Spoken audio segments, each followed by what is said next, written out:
on up. Just make like you own the place. It's your luncheon. Let's welcome to the stage Naheed Nenshi. Come on up here, Mayor. I've screwed everything up. How are you? I've dropped all my things. I don't know what I'm doing. Did you get lost? Did things happen? It was very complicated. But you're here and we're glad. Hi, Dave.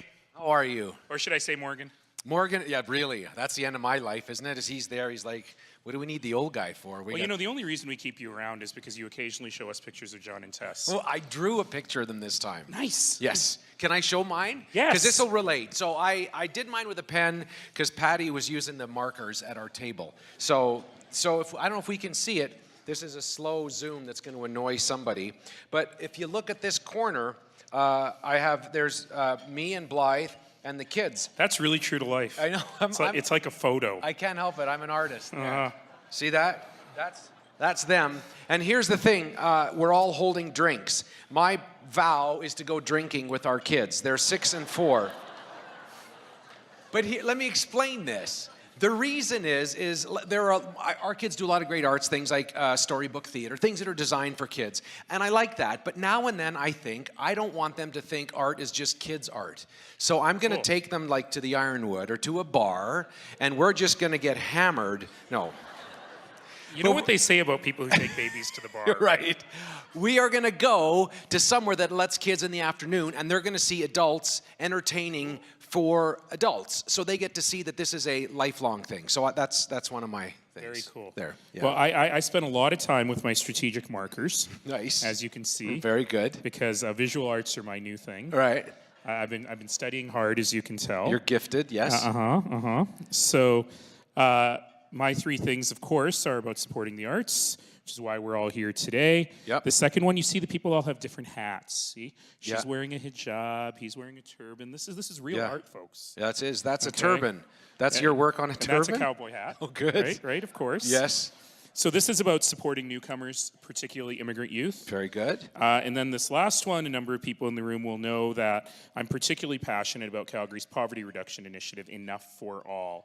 And I want to spend more of my personal time working on anti-poverty efforts here in Calgary and around the world. Good for you. How about that?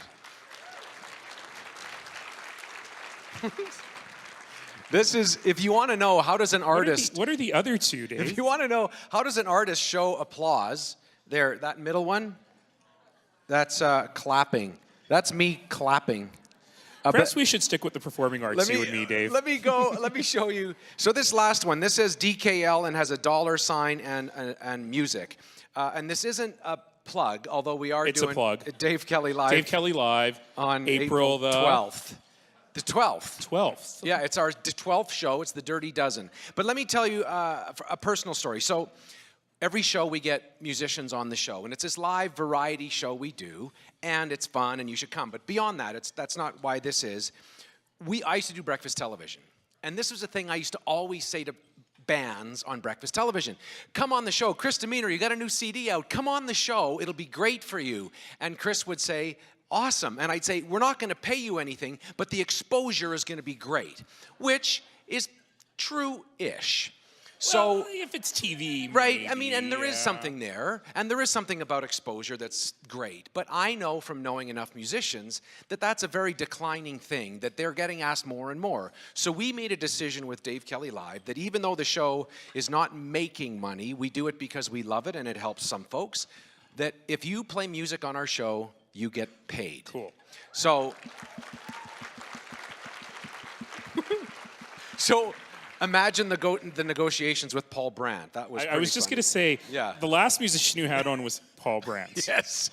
He needs neither the money nor the exposure, Dave. It was good, but it's an important thing, and I believe that artists should be rewarded for the work they do. It is not just love. You can hug, but you can't live on love. So that's part. And you can die of exposure. Yes, you can. So this is all very important for everybody to get involved in. Very cool. Yes. So one of the things we brought you together today for is really about my sesquicentennial project. And many of you have heard that I actually have two sesquicentennial projects. You know what the first one is, Dave? It's to say the word sesquicentennial as much as possible. Yes, it's very important. Because it is super fun to say. So on 3, everybody is going to say it with me. It's not as hard as it looks. It's just sesqui and then centennial. All right? So on 3, 1, 2, 3. Sesquicentennial. Now that was way more entertaining than listening to Dave, no? Sex is what? Oh, man. It's the sexy centennial, ladies and gentlemen. I like that. I like it. Artists, artists, artists. And because we're in Canada, we should, of course, do it in both official languages. So pour ceux qui parlent français, comme toujours, c'est plus fun en français. Et le mot en français, c'est sesquicentenaire. So on 3, 1, 2, 3, sesquicentenaire. It sounds both delicious and dangerous all at the same time. Nice. Now, the real Sesquicentennial Project is the one that all of you get to participate in today, and the postcards are part of it. I'm reaching out to every Canadian from coast to coast to coast to consider giving an anniversary gift to the nation. And that anniversary gift is 3 gifts of community service. Think about 3 ways in which you can make a difference in the community. It could be something very small. Mow your neighbor's lawn. Take somebody new, as I challenge you to do every year. Take somebody new to an arts event this year. It could be something big. Join the board of a local nonprofit arts organization. It could be something bigger. Use your own creativity in your art, as we're about to hear from a couple of great artists, to change the community. I'm going to talk at the end a little bit. I have 7 minutes, which you said I have to cut down to 12 because we're late. Yes. Always the joke. Give the mayor 7 minutes. Yeah. Budget for 37. Anyway, I'll talk a little bit more about this at the end. But I think that in particular, in these dark and troubled times in the world, we have an extraordinary opportunity as Canadians. So if my crazy little idea works, and we spread that virus of service, or that pandemic of service, if you like, that means 100 million acts of community service this year. For your neighborhood, for your city, for your country, for your world. And in a world that feels so broken, that's a real statement from Canada. It's a statement that the way we fix humanity is through building community, and the way we build community is through service. I think it's a pretty darn good dream, huh? I like it. So, thanks to our friends at Strategic who are springing for the stamps, I think. Either that, Franco, or we need to get that stamp machine in the office. By stamp machine, I mean the little sponge that I'll lick. Yes. Anyway, you'll have a chance to spread the word. So the idea here is you can draw beautiful art like me and Dave did. Art. Yes. Or you can write. But the idea is to write your 3 things and to send it to another Canadian. To send it to someone somewhere in this country, in this city, or anywhere across the country with the question, what are your 3 things for Canada? So do that before you leave today. Leave those on your desk, and we'll make sure that they actually get mailed to whoever you like. Very well done. How about that? I want to, let's talk to a few of the award winners, some of the folks who recognize. Chris Demeanor is joining us here today. Many of you know Chris, and you saw the video of the great work he does. But one of the projects, and one of the things that means a lot to Chris is history, and the place of using history and its place in arts and culture. Why don't you talk just very quickly? Let's welcome Chris. Yeah. Thank you. Sure. Great. So I was thinking, when I was given this question, yes, I've been involved, obviously, with the Making Treaty 7 project, bringing the story of Cal Cavendish, the mad manure bomber, to life. But I was thinking of Cheryl Fogo's play John Ware Reimagined, which I know the mayor has seen because he sees everything. In Cheryl's play, she puts flesh onto a historical character named John Ware, who many of you probably know. We have a junior high school named after John Ware, and we've seen the pictures of him in his prince's coat, and there are legendary stories of him lifting a steer over his head. But what the play does is it shows many facts we didn't know, that he was a released slave that came up from Texas, that he had incredible love and devotion to his wife Mildred and to his children, that he could call square dances, that when he died, his funeral was the largest one to date in Calgary at that time. He came up to Canada, and although he experienced some discrimination, he also found a lot of friendship and a lot of acceptance that he didn't find south of the border. And these are all things that become illuminated in this amazing play. And we also find out about Cheryl Fogo's own personal history, being a young African-Canadian in the 50s in Calgary, and her struggles and her love of the Stampede, but the disconnect between being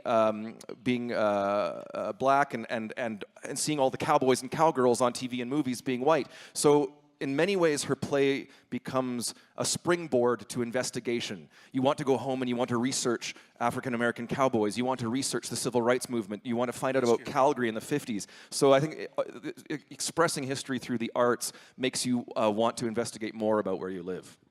Amazing. Wow, that is Chris Demeanor.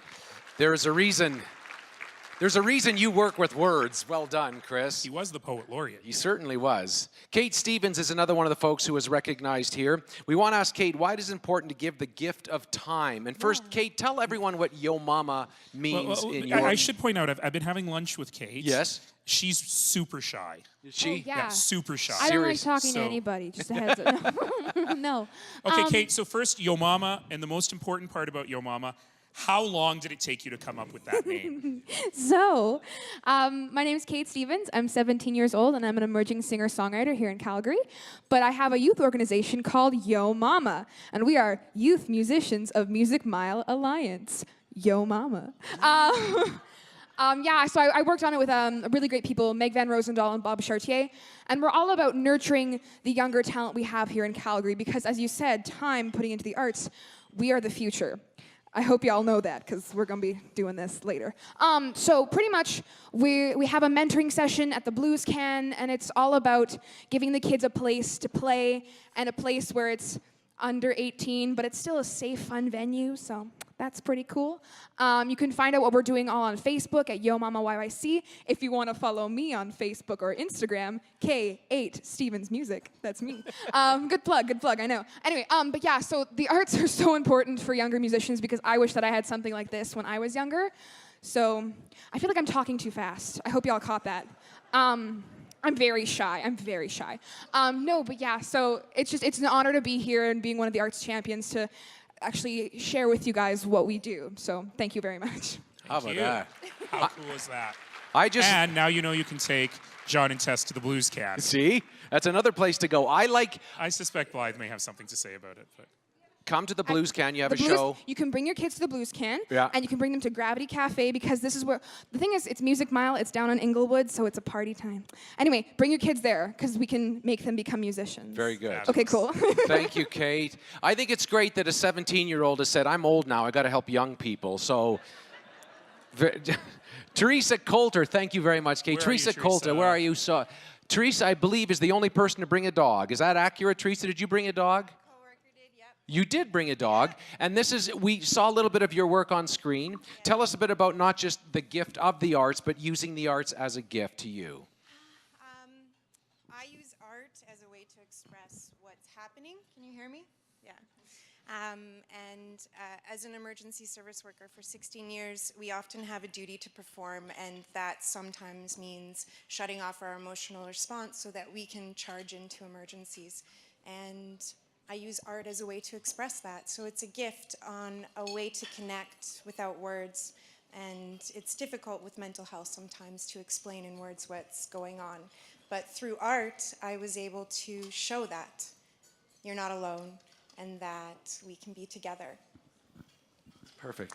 It's a simple gift. Yeah. That project is so cool. Isn't it? The Sock Drawer project, so neat. And you're practicing paramedic, Teresa? Yeah, I am 16 years, and I have some fellow coworkers here, too, that sat for me, actually, and Wonderful. some representation. Well, let's hear it for all of them, and through them, all of our hardworking first responders.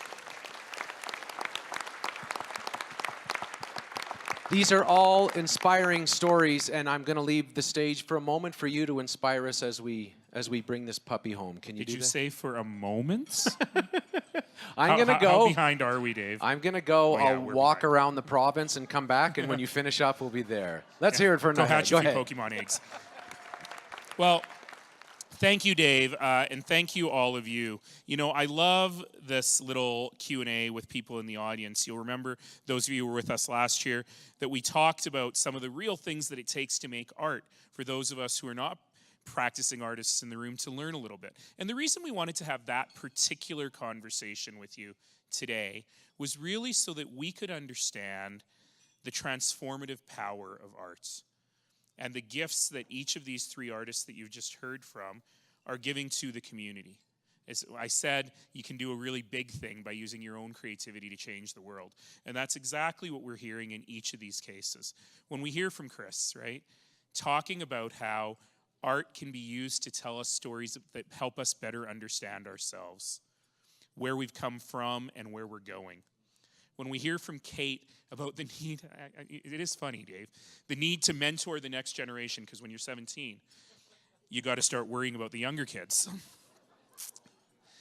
But how in so doing, and if you caught that, the idea was that Kate was saying, look, people don't have venues in which they can play and be nurtured by other artists, so let's create one. That's super cool. And when we look at the work that Teresa does in working with people whose entire job it is to support community every single day to help people at the most difficult point in their entire lives, and how we then need to look at the people who are doing the helping and how we can help them. This is all really about community. And as Her Honor pointed out, by the way, thank you for being here, Your Honor. I got to put a boutonniere on her as a first-time attendee. You know they give the award. She's not a first-time attendee. But this is the first time she's attending in her role as the Lieutenant Governor. And she was telling me that she wasn't going to say this, but I'm going to say it, which is last year on this day, Lois, you were lunching with the Queen. Today you get to hang out with me. So finally you've made it, Lois. But of course, thank you to you and to Doug for your great, great support of the arts for so very long in our community. And I want to say a special thank you as well to all of our donors and all of the organizers today, my colleagues at Calgary Arts Development, in my office for hosting this event. Sold out again this year. Impossible to get a ticket to this event. It is wonderful that they do that every single year.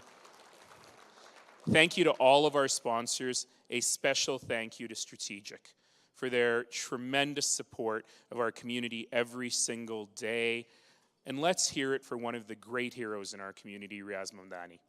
You've heard that Riaz was a victim of senseless violence late last year. He's doing great. Nothing can stop this guy. 5 bullets can't stop this guy from continuing to be an incredible hero in our community. Riaz, we're all thinking about you. Your commitment to our community inspires us every single day. So let's hear it for Riaz.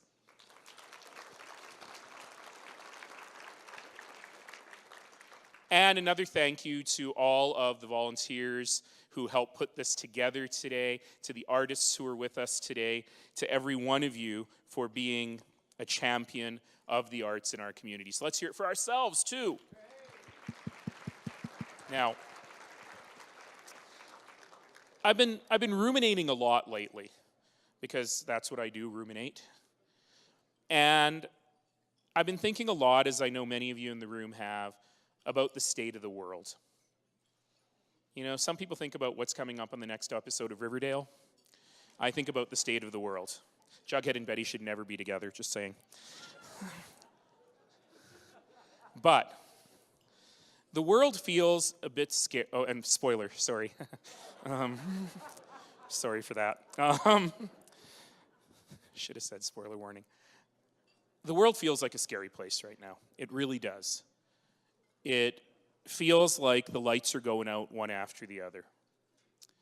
It feels like the voices of intolerance and of hatred are growing stronger and stronger. That the forces that would tear us apart are prevailing over the forces that would bring us together. And when I start to despair, even I start to despair once in a while, I'm reminded that I'm lucky enough to live here. I'm lucky enough to go see a great show, to watch artists put something on that helps us think about who we are, think about our community, think about where we're going. I'm inspired by the fact that I get to witness the creative process in this community every single day. And I'm grateful for the fact that I get to live here. But I got to tell you something. We've got a really important job as artists and as art champions now more than ever. The world has become a place where it seems fashionable to be closed. Closed arms, closed hearts, closed minds, closed borders. And if that's the fashion, It's incredibly important for us as Canadians and as Calgarians to be very unfashionable. For us to remember that the power of our community comes from the fact that we are open to ideas, to brains, to people. That's what makes this community work.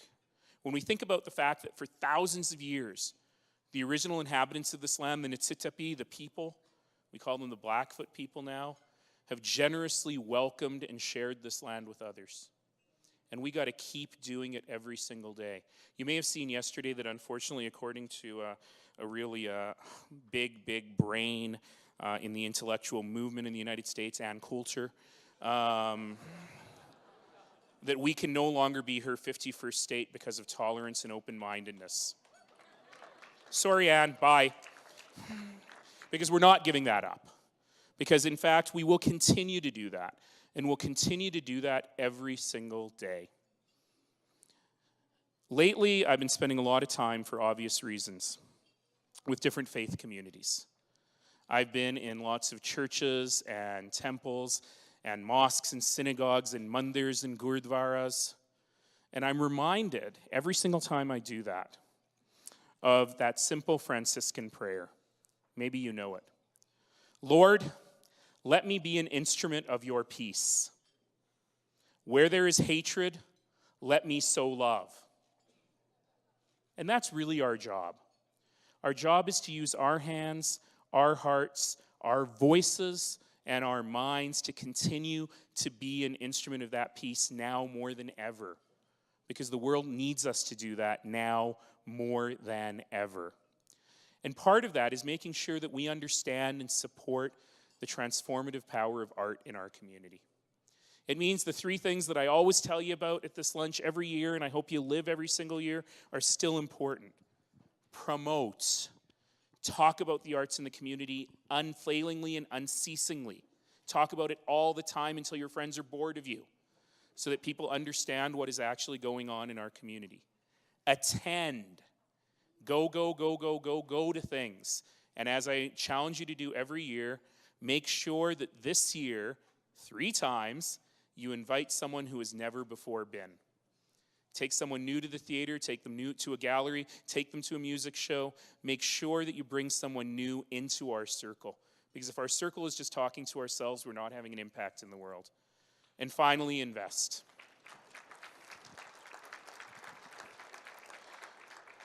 By the way, Dave Kelly Live, April 12th, just saying. Patty, you can pay him less now. We always pay the artists. That said, the third one is invest. And it is now important more than ever that those of us who can afford to support the arts financially need to be doing so even more. Many of you know that in particular, many of our cornerstone cultural organizations in the city, the big ones, have lost a tremendous amount of their corporate funding in this economic downturn. So those of us who can give need to give a little bit more. We got to get our organizations through this tough patch and make sure that they continue to be able to create incredible things forever. And so promote, attend, invest. Those are the 3 things we've got to think hard about. But I want you to think about it again in a context that is broader than just supporting the arts in our community, in the context of what it means for our community and what it means for the world. And it means seeking out that source of strength to change the community, to make sure that we remember and recognize and value and honor everything that makes us strong. You know, I've been saying lately that it has become, in this crazy world of ours, fashionable to denigrate those of us who talk about compassion and kindness and mercy and humanity and love as somehow fragile, as somehow weak. The small-minded and the intolerant call us delicate snowflakes. Well, as you all know, I run the snow removal system in Calgary. And one thing that I know for certain is that enough delicate snowflakes put together are the most powerful force in the world.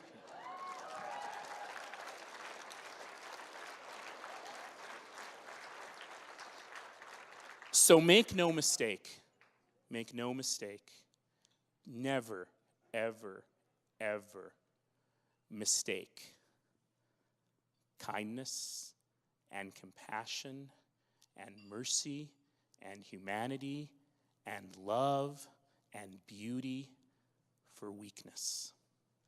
They are not weakness. They are strength. They are strength beyond the imagining of the small-minded and the intolerant. And that, my friends, is the strength we draw upon when we support art in our community. That is the strength we draw upon when we support ourselves, when we support our community. That's our job. So every year I give you a job. Support the arts, broaden the circle, promote, attend, invest. Now, in this broken world of ours, the job is even bigger, because the job is nothing short of changing the world. And guess what? We can do it. And we can do it right here, every single one of us. So, thank you all for being here. Thank you for supporting the arts in our community. Thank you for being champions. Let's make that circle bigger.